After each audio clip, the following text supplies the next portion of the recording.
Yo, what's good? It's John Matos, aka Joao, and today the How You Doing podcast is just gonna be me. I had a guest lined up, but unfortunately, due to circumstances, they had to reschedule, and I'm trying to have a release of the podcast every single Friday.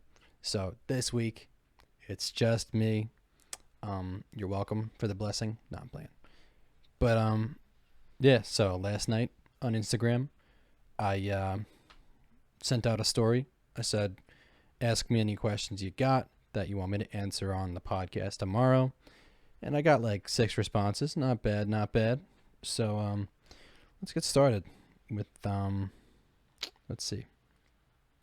No, Tom Pooch. Now, Tom Pooch came with a very, very important question. It is, if you're driving down 42nd Street on a houseboat with no wheels, how many pancakes can you fit into the doghouse? Well, the answer is 10. It's that simple. 10. So thank you very much, Tom Pooch. I hope that was educational because I do a lot of self-examination and just deep digging and critical thinking to answer that question. So thank you very much for what you have given me through asking that question. Then I got, I don't know if this is a question. This is a statement, essentially. It says, caffeine related stuff. I don't know how to expand on that, but let's see. I love caffeine. You know, I drink like 2 double espresso a day. Not good in the long run. So I have to, start getting a little bit more disciplined and a little bit more controlled, which I have. On days where I'm training a lot, I don't even have one. In my opinion, drinking coffee on training days is not a good idea. It dehydrates you and you crash from the caffeine crash. So you'll have a shitty training and it makes you shit. So when you're out there on the mat and you feel that fucking gurgle in your stomach and you're about to get your face punched in, you're in for a rough time. So do not drink caffeine before training. Well, no, drink caffeine if you want, like pre-workout, but don't drink coffee specifically. Cappuccino is good. Regular old American coffee is pretty good. I'm not opposed to any coffee, honestly. Lattes, banging. Fucking Americano, banging. Cold brew, banging. So, yeah. That's my expansion on caffeine related stuff. So that's that. What's your credit card number? I don't know, but I can tell you my social security. Just hit me with a DM and I got you. How's the day trading life going? It's really fucking good. I'm gonna be honest, it is very, very good. I love what I'm seeing every single day, and I love what I'm learning every single day about day trading. I started trading stocks, I don't even remember, probably like 3 years ago. Not 2 years, 3 years ago. And I had mixed results. I had a little bit of success. I made like a couple $100, and then I lost like $2,000, so it wasn't great. And then, I started picking back up, and then the fucking pandemic hit. And I was like, shit. So I sold everything I had. And then, I'll tell you this. When there's a rock bottom, the only place to go is up. So when the pandemic started to really take shape and we started to understand and the stock market started to gain again, I invested in like Uber, in Tesla, a couple cannabis companies, a couple good investments. Novavax, so vaccine companies. So I made a lot of my money back. It wasn't really much, but it was good for someone who was out of work and who was on, unemployment. So that was good. And then I got a job working as a carpenter. Fucking blew. Carpentry blows if you hate it. I don't hate carpentry, but I hate working from 5 o'clock in the morning till 7 o'clock at night. That fucking blows. I don't care who you are. Unless you're doing something you really like, then it's not that bad. But yeah, so I hated that. But it paid well. So I don't even know. I kind of just went onto a tangent, but you know what? It all comes together because this is like the story of how I started day trading. I'm kind of going stream of conscious here. So I'm kind of just going to be talking shit until something, reasonable comes out, I guess. But so anyway, I got to the point where off of Dogecoin, I made a large profit. Nothing crazy. I'm not going to get into the numbers. But yeah, so I quit my job and I started day trading. And so to answer the question specifically and to not go on a tangent again, not bad. It's very good. It keeps me to the point where I can hopefully get an office soon and start filming a podcast there, because right now I'm in my room. And as much as I love my house and as much as I love being at home and being able to work from home, I need a place to go, because my mom is not exactly the biggest fan of having people in the house with COVID, the COVID situation going on. So I got that on my shoulders, and then I don't know, it's kind of lame just sitting on my bed and asking a person questions in my desk chair, you know what I mean? Like, you can't really give them a full experience, and every single guest who comes on, I want to give them a really cool experience, you know what I mean? And I want it to be memorable and all that. So day trading it's given me the opportunity to do that. It's given me the opportunity to open businesses. So I have an LLC under which I have all my stocks, or at least which I will be starting to have all my stocks under. I haven't set up the account yet, like a dummy, or the brokerage account, but we are in the process of doing that, as in myself. It's given me the opportunity to start this podcast and to pursue it full time and pursue music full time. And so, yeah, day trading is great. It's a blessing. And I'm very, very thankful that there are resources like YouTube and Yahoo Finance and whatever else, because we live in a time where information is so accessible. We can Google anything right now. We can have a baseline answer within 3 seconds. And if you really want to dive deep, you can. You can learn an entire subject off of YouTube, Google, whatever, within a few months. So it's a very helpful resource. YouTube, Google, all that is fantastic. Whatever you want to learn. Cooking. I love to cook. I learned mad fucking recipes off YouTube and Google. And not only the recipes though, but the technique, let's see what else. Stock trading, languages, which I'll get into in a minute because someone asked a question about it. Music stuff. I learned how to do a lot of my music stuff offline. And this is all incredibly valuable information that I would not have gotten without the resource of YouTube, or Google. So, yeah. Another little tangent, another little, I forget what, another little aside, but it's all good. It all ties in the end. So yeah, day trading is good. Day trading is not bad at all. Next question. Why don't you love me anymore? Be better. Let's see. Talk about languages you learned and what got you into learning new ones. Well, what got me into learning new ones was I started taking Italian and Spanish. Well, I started with Spanish in 7th grade or 6th grade. And then in 8th grade, I switched to Italian because Spanish, it was all right, but I don't know. There was something about me that was just like this Guido asshole inside. And I really wanted to embrace that culture, that side of my heritage. And so I started learning Italian. And then in high school, I dated a foreign exchange student, as many of you know. And I always it always came very easy to me, the languages and shit. But when I went to Italy with said ex-girlfriend, and I was around people who were speaking the language all the time, I learned the most with my baseline knowledge that I got from learning in school. But that was when it all started like to come together, and the puzzle pieces started to come together. So that's kind of what got me learning into learning languages, because it was something that came to me very easily, and that when it came to me, I was like, whoa, this just opened a whole new world of possibilities.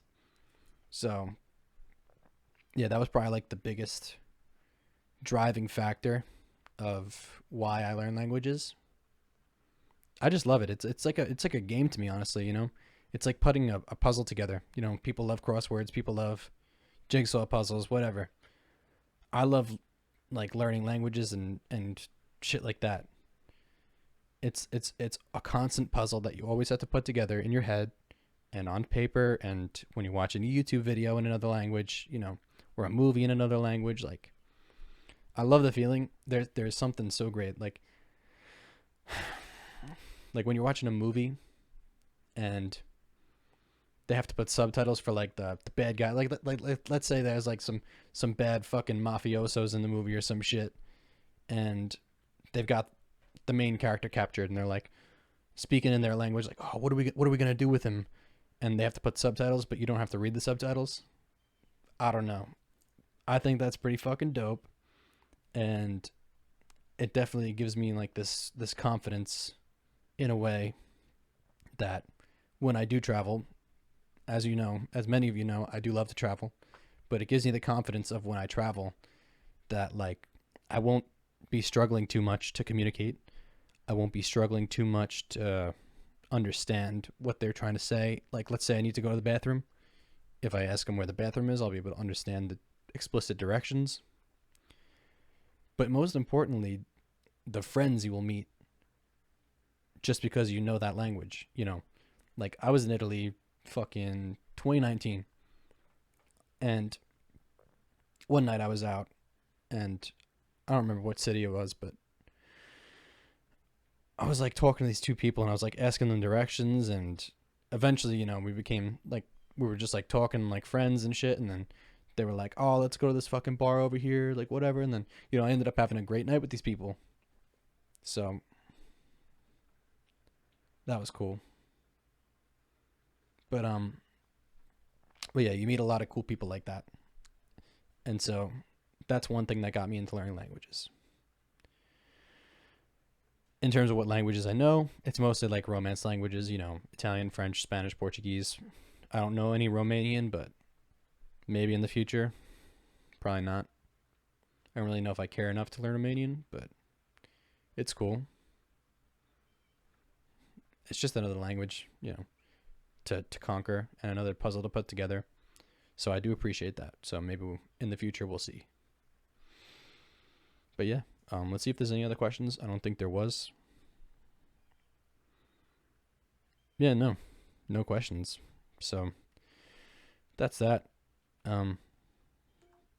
Hopefully during the summer I'll be able to put out a lot more music.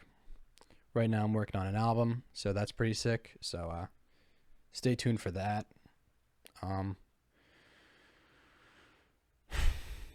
Anyone who wants to come on this podcast, by the way, hit me up. Like, legit, I don't care what walk of life.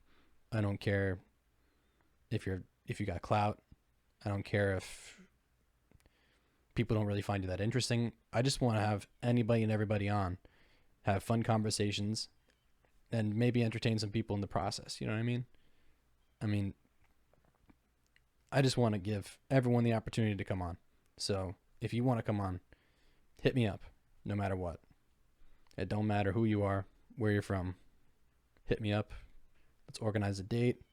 Hopefully I'll have an office soon, and we'll be able to converse in a pretty dope space.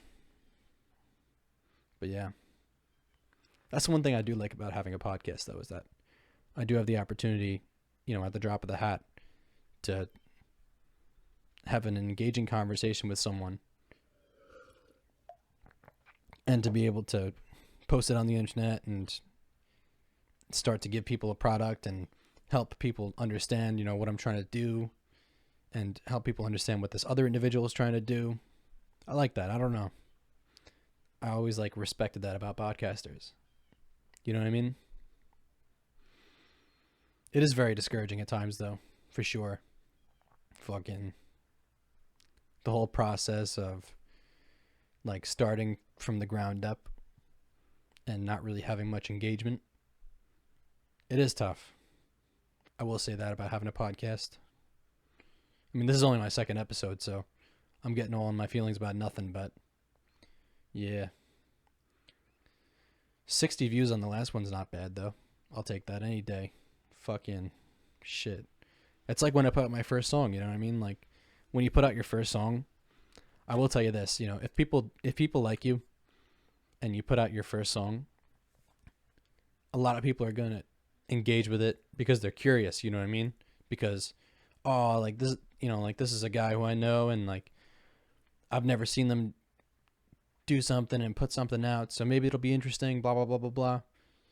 And then you put it out and they listen to it and they're like, all right, that's not bad. So it gives you like a little bit of a high, you know what I mean? You're like, oh shit, people actually are really going to fuck with my stuff. That's fire. But then you go out and put out a second song or a second whatever and a third and a fourth, and it like consistently drops, like the engagement and the streams and whatever. And it's like, damn. But I think that's just because I set my bar so high. I don't know. I always set the bar like to the maximum. Like I'm always to the moon, always to Mars, always to Jupiter. But in reality, you know, I know I'm only going to get 10 feet. But that's fine. And you know what? That's a word of advice that I'd probably give to any young entrepreneur, any young creative, you know, that's the word they use nowadays. Like, don't get discouraged because you're not getting the engagement that you want to, or, you know, you're not getting the shares that you want to. Like, that shit is all so trivial, you know? It only takes one to a very important person that will change your life, you know? So just keep putting it out there. And no matter what, always set your bar to the highest. Always. I don't care what you're doing, and I don't care how disappointed you think you're going to feel if you fail, when you fail, because chances are you will. But that's fine. Set your bar to the highest standard possible. When you fail, it'll only give you the motivation to keep going further. And that's something that I've personally experienced. And even though I'm not a successful individual yet, you know, I've had revelations because of it. You know, like it's just like something that at night I'll think about and it'll be like, wow, only 3 people looked at this, or only 5 people streamed this song today. That's 5 individuals who took time out of their day to check me out and to check out what I'm doing. They don't have to do that. No one has to look at your stuff. Not a single person in this world has to watch this podcast.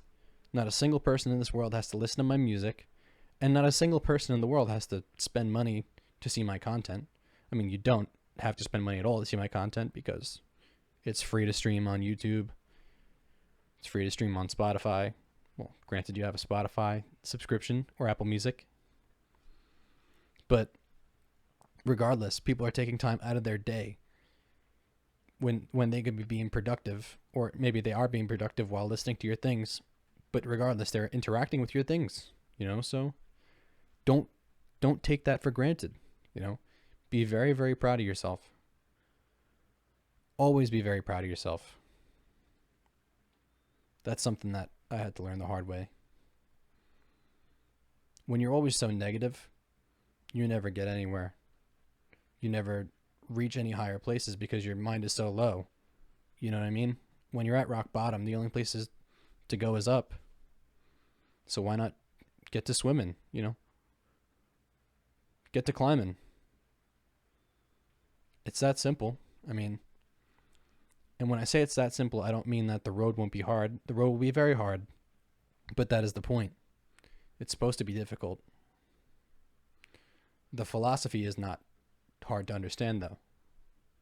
The philosophy of getting to it and doing it. That's not difficult. Like right now, look at me. I'm fucking talking to a camera right now. I'm having a very awkward conversation with it, first off, but right now it might not be very good, and this is the rock bottom. But over time, I will get better at it. And it's the same with you, you know? Over time, you will start to develop habits and develop skills that will further your creative process or further your content or your product or whatever you're looking to do. And this is why you should never stop. Or this is why you should never get discouraged. Or this is why you should never, ever live in a negative mindset. Take it from me. Anyone who went to high school with me knows that I was the most negative motherfucker, the softest motherfucker that you've ever met. I mean, I'm telling you. I just want everyone I know, all my friends, acquaintances, you know, sometimes even just the people I see on Instagram, I want them to succeed, you know what I mean? I respect a lot of what a lot of you guys are doing. You know what I mean? I respect it so much because it takes a lot out of you to get up every single day and to be disappointed in maybe you have minimal engagement, whatever. You didn't sell as many products, you know. It's very difficult to wake up every single day and see that. But I see them doing that, and I don't see them giving up. So, to all the people in my life who are trying their best to further themselves, whether it be through an entrepreneurial venture, creative venture, or maybe you're trying to get a promotion at your job, keep going. Keep doing your thing. I, as John Matos, will always support you. And yeah, that's it, you know. So you'll always have me in your corner. That's that. I'm going to call it for the day. A nice short podcast, only like 20 minutes. I don't know. I can't see the time. But thank you all for listening. I genuinely appreciate anybody who views this video, and keep it coming, because this is, like I said, only the start. I'm not discouraged, and my motivation will only grow. The one thing, nowadays at least, that people cannot say about me is that I'm not driven. I'm the most driven individual on the face of the earth, and I tell myself that every single morning and every single night. And more every day, it starts to become reality. So, that's that. Thank you all very much for watching. Have a good one.